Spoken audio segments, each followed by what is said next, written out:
1 মিনিটে করা যায় এমন কিছু আমল আসুন জেনে নিই, সারা জীবন কাজে লাগবে।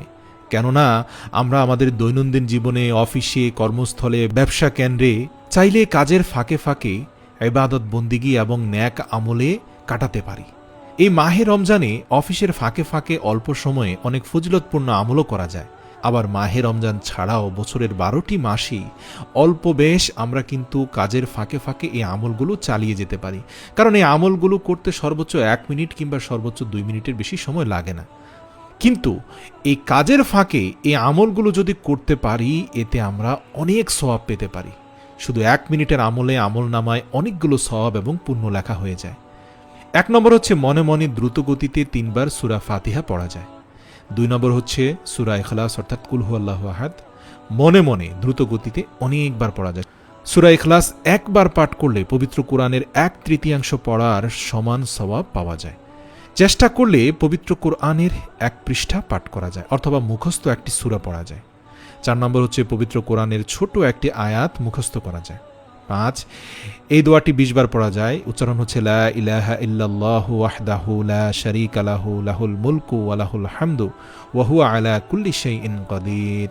অর্থ, আল্লাহ ছাড়া কোনো ইলাহ নেই, তিনি একক, তার কোনো শরীক নেই, রাজত্ব তারই, যাবতীয় প্রশংসা তারই, তিনি সব কিছুর উপর শক্তিমান। সুবহানাল্লাহ। 6 নম্বর আমরা পড়তে পারি সুবহানাল্লাহি বিহামদিহি সুবহানাল্লাহিল আযীম। রাসূল সাল্লাল্লাহু আলাইহি ওয়াসাল্লাম বলেছেন, দুনিয়া এবং দুনিয়ার মধ্যখানে যা কিছু আছে তার থেকে শ্রেষ্ঠ এই দুটি বাক্য। এটা চাইলে 100 বার পড়া যায়। যে ব্যক্তি একদিনে এই দোয়াটি 100 বার পড়ে তার সব গুনাহ মাফ করে দেওয়া হয়, যদি তার সমুদ্রের ফেনার সমানও হয়। সুবহানাল্লাহ। আল্লাহ রাসূল বলেছেন, এই দুটি বাক্য সুবহানাল্লাহি বিহামদিহি সুবহানাল্লাহিল আযীম, এই দুটি বাক্য পড়তে খুবই সহজ, আমলের পাল্লাতে অনেক ভারী এবং আল্লাহর কাছে সবচেয়ে প্রিয়।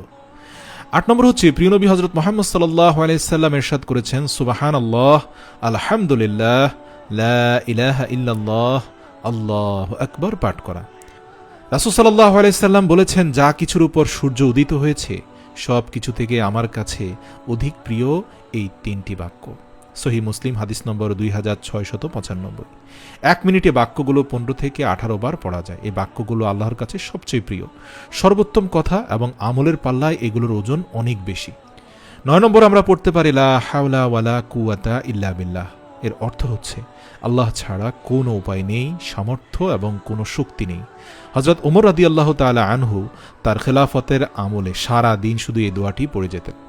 এটি 40 বারের বেশি পড়া যায়। এই বাক্যটির সওয়াব জান্নাত এর জন্য সঞ্চিত অমূল্য রত্ন এবং সামগ্রিক দুশ্চিন্তা দূর করে দেয়।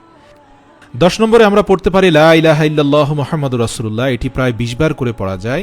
এটি সর্বশ্রেষ্ঠ বাক্য এবং তাওহীদের বাণী। এ কালেমার ফজিলত মর্যাদার ব্যাপারে অনেক অনেক অনেক বেশি। আল্লাহর কাছে 100 বারের বেশি ইস্তিগফার আমরা পড়তে পারি বা ক্ষমা প্রার্থনা করা যায়। এর ফজিলত আপনার অজানা নয়। এটি ক্ষমা প্রাপ্তি ও জান্নাতে প্রবেশের উপায়। এটি সুখময় জীবন, শক্তি বৃদ্ধি, বিপদ আপদ সব কাজ সহজীকরণ, বৃষ্টি বর্ষণ, সম্পদ ও সন্তান বৃদ্ধির ইত্যাদি আল্লাহর কাছে পাওয়ার শ্রেষ্ঠ মাধ্যম।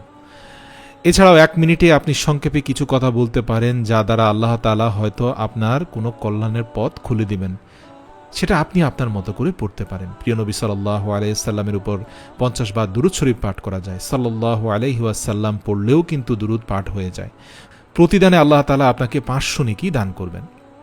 প্রিয় দর্শক, সবসময় মনে রাখবেন, প্রতিটি মুহূর্তই কিন্তু আপনার আমলনামায় আমলযুক্ত করার একটি শ্রেষ্ঠ সময়।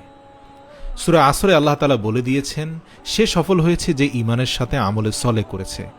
তাই 2 হাত তুলে আল্লাহর কাছে দোয়া করতে থাকুন। এমনকি মানুষের সাথে মুসাফা করলেও আমলনামায় সওয়াব যুক্ত হয়।